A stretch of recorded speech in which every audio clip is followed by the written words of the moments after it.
Good morning everyone. আজকে office আসার সময় দেখলাম হস্তশিল্প মেলার বেশ কিছু বোর্ড বসেছে। ভাবছি যাওয়ার সময় একবার ঢু মেরে যাই। নমস্কার বন্ধুরা, আজকে আমি আমার খোড়া পা নিয়ে পশ্চিমবঙ্গের শিল্প উন্নয়নের খাতিরে চলে গিয়েছিলাম হস্তশিল্প মেলাতে। আর গিয়ে দেখি আমারই মতো শিল্প সচেতন ব্যক্তিরা এখানে ভিড় জমিয়েছেন, এমনকি তাদের পোষ্যও বাদ যায়নি। এনাদের মধ্যে তো কিছু আবার নিজেদের দাবি দাওয়া রাখতেও স্টেজে গিয়েছিলেন। যাই হোক, এসব বক্তব্য আমরা পরে শুনবো। ফিরে আসি হস্তশিল্প মেলাতে। প্রথমেই লোকেশন এবং সময়টা বলে নিই। আরে কলকাতার নিউ টাউনে যে সেন্ট্রাল মল রয়েছে না, সেইখানেই বসেছে এই মেলাটি, মানে তার সামনেই আর কি। চলবে 9 ফেব্রুয়ারি পর্যন্ত। শুরু কবে থেকে হয়েছে জানি না। ঢুকেই দেখি নানা রকমের নামি দামি বা কম দামি জিনিসপত্রের বাহার, দেখলেই কিনতে ইচ্ছে করে। কিন্তু সমস্যাটা হলো, আমি তো ঢুকে প্রথম আধ ঘন্টা শুধু মেয়েদেরই জিনিস দেখে গেলাম। ভাই, শিল্প কি শুধু মেয়েদের জন্য? এখানেও ওমেন এম্পাওয়ারমেন্ট? পরে দেখি না, মানে ছেলেদেরও রয়েছে, একেবারেই আমাদেরকে দূরে ফেলে দেয়নি। কিন্তু দুঃখের বিষয় হলো, এত সুন্দর সুন্দর জিনিস থাকলেও কিছু কিনতে পারিনি, কারণ গিয়েছিলাম মাসের শেষে। একটা সত্যি কথা বলবো, ইচ্ছে করেই গিয়েছিলাম মাসের শেষে। তারপর দেখি এই কাকা ঢোল বাজিয়ে ডেকে আমাদের হাতে হেরিকেন ধরিয়ে দিল। সেইখান থেকে রাগ করে বেরিয়ে 1 কাপ চা খেয়ে নিলাম এবং তারপর আবার এগিয়ে গেলাম।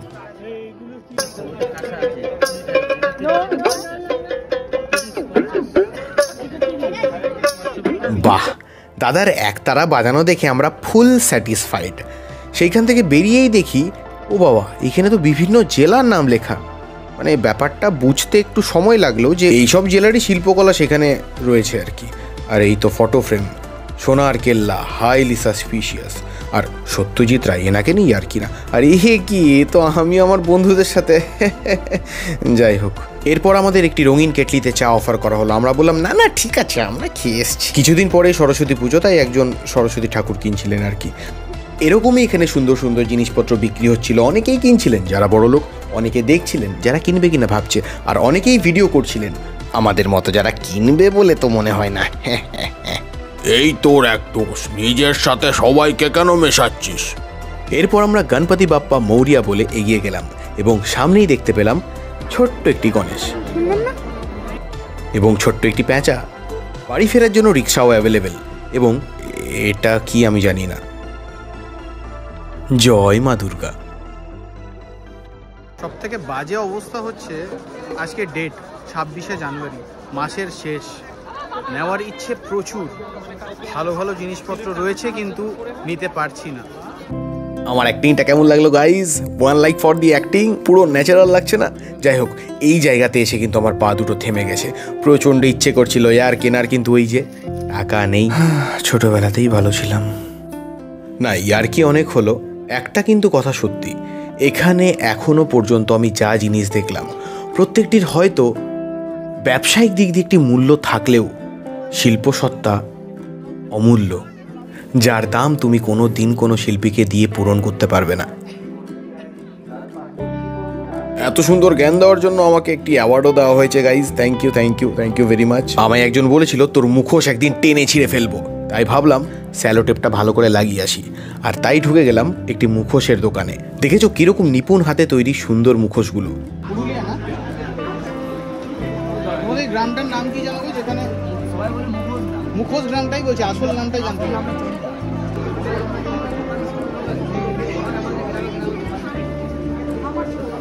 খুব ভালো লাগে গো। এটা প্রাইস কত বলতে? এটি তো সম্ভবত দক্ষিণ ভারতের কোনো একটি নাচে ব্যবহার করা হয়, আমি ঠিক জানি না। যদিও এই মুখোশগুলি তো বাংলা সিনেমার যশের থেকেও বেশি জীবন্ত মনে হচ্ছে, মানে এক্সপ্রেশনের দিক দিয়ে। শুনেছি এগুলোর নাকি বাস্তুগত গুণমানও রয়েছে। ব্যাপারটা একটু আমাকে কমেন্টে জানাবে তো। আর বেরিয়ে দেখি এরকম পুচকি পুচকি গণেশ ঠাকুর রাখা, যা আমার খুব ভালো লেগেছে। এই স্বপনারের সাথে কথা বলে যা বুঝলাম, একদিনে মাত্র এরকম 2 থেকে 3টি মূর্তি বানানো সম্ভব। মানে বুঝতে পারছো ঠিক কতটা কষ্টের এবং কতটা যত্ন করে বানানো। এতটাই ভালো লাগলো, কয়েকটা মূর্তি আমি নিয়েছি। এরপর আমরা আবার পাল তুলে দিলাম। ঘড়িতে সময় 6:30। হাতে লণ্ঠন নিয়ে গণেশ ঠাকুরের কাছে প্রণাম করে সরস্বতী ঠাকুরের দর্শন নিয়ে আমরা চলে গেলাম দাবার বোর্ড দেখতে। প্রথমেই ছোট বোর্ডটি দেখলাম, দাম বলছিল 550 টাকা। দামটা কি ঠিক আছে? আসলে দাবা নিয়ে আমার তো আবার অনেক জ্ঞান, তাই আর কি। এই মোড়ে এখানে তো আরেক পিস রয়েছে, এটা আবার বড়। এটার তো দাম আরোই বেশি বলছিল, মানে 4,500 টাকা আর কি। কিন্তু এইটা ওপেন করার সময় একটা ওয়াও ব্যাপার আছে, মানে বিশাল হাইফাই কোনো একটি লোক আমি এরকম ওপেন করেছি, দাবার ঘুটি সাজিয়েছি। খেলতে পারি না সেটা আলাদা কথা, কিন্তু হ্যাঁ সাজিয়েছি, ফিল আছে বস। ম্যাগনেট আছে দেখে আমাদের মতো গরিবরা একটু উত্তেজিত হয়ে গেছিলাম, তো সরি ফর দ্যাট। দেখেছো, কোনোদিন চোখেই দেখিনি, এমন বিশ্বাসই হচ্ছে না আমার, কি বলবো আর ভাই। ওদিকে দোকানদার কাকু বারবার উকি মেরে তাকাচ্ছে যে আমার চেস বোর্ড নিয়ে না কেটে পড়ে। আমরা গত 1 ঘন্টা ধরে মেলাতে ঘুরছি, আর এখনও প্রায় জিনিসপত্র দেখছি শেষ হচ্ছে না, নতুন নতুন জিনিস দেখছি। আগেও এসেছিলাম, কিন্তু এবার হয়তো একটু বেশি মন দিয়ে জিনিসপত্র দেখছি, তাই বেশি ভালো লাগছে। আর এতটা ঘোরার ফলে একটা চেস বোর্ড দেখতে পেলাম, যেটা তোমরা দেখলে, ওটা খুবই সুন্দর লাগছে দেখতে, আর খুবই প্রিমিয়াম দেখতে। কিচ্ছু কিনা দেবো না আজকে আমি, মাসের শেষ, জানুয়ারি এন্ড, সো যাই দেখছি কিনতে ইচ্ছে করছে, but unfortunately there is no money in our pocket. ওটা ফরচুনেটলি রে ভাই, ওটা ফরচুনেটলি।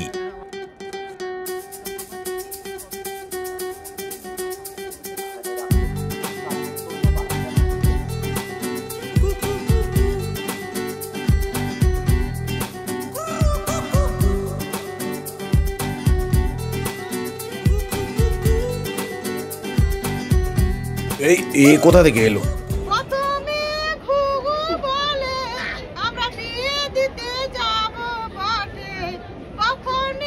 এই সাইডটাই দেখছি আর্ট ব্যাপারটা খুব বেশি, অবশ্যই পুরোটাই হস্তশিল্প মেলা, হাতের তৈরি জিনিসই থাকবে, বাট হাতের আঁকা কারুকার্য এইসব বেশি দেখছি এখানে। এ ভাই, ফুড কোর্টেই তো সবচেয়ে বেশি ভিড়। বলি দাদা, মেলা টেলা তো ঘোরা হবে, ফিশ ফ্রাই স্টলটা কোন দিকে? মেলা যতই যাই হয়ে যাক, ভিড় সবচেয়ে বেশি ফুড কোর্টেই থাকবে, এটা কিন্তু চিরন্তন সত্য।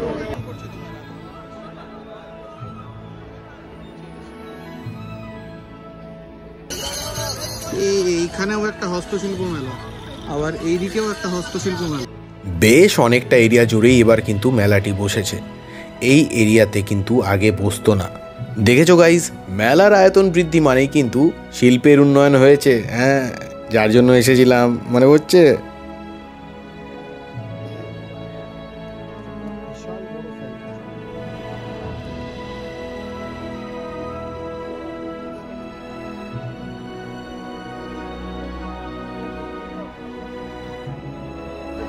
এই এরিয়াতে বেসিক্যালি সব দেখতে পাচ্ছি কাঠের সেকশন। কোথায় দেখেছি, ও হ্যাঁ মনে পড়লো, এই ধরনের জিনিস তো আমি আমার পাশের পাড়ার বল্টুর বিয়েতে অনুষ্ঠান বাড়িতে গিয়ে দেখেছিলাম ঢোকার সময়। এই দেখেছো, তোমাদের সাথে কথা বলতে বলতে কীরকম এতটা সময় পার হয়ে গেল বুঝতেই পারলাম না। এই জন্যই তো তোমাদের এত ভালোবাসি, এত ভালো লাগে ভিডিও আপলোড করতে তোমাদের জন্য। তাই ভিডিওটি কেমন লাগলো অবশ্যই কিন্তু জানাবে, আর হ্যাঁ ভালো লাগলে অবশ্যই লাইক কিন্তু করতে হবে। নতুন হয়ে থাকলে ফলো বা সাবস্ক্রাইব করে নিও। আজকে যাই, আবার নতুন একটি ভিডিও দেখা হবে, বাই।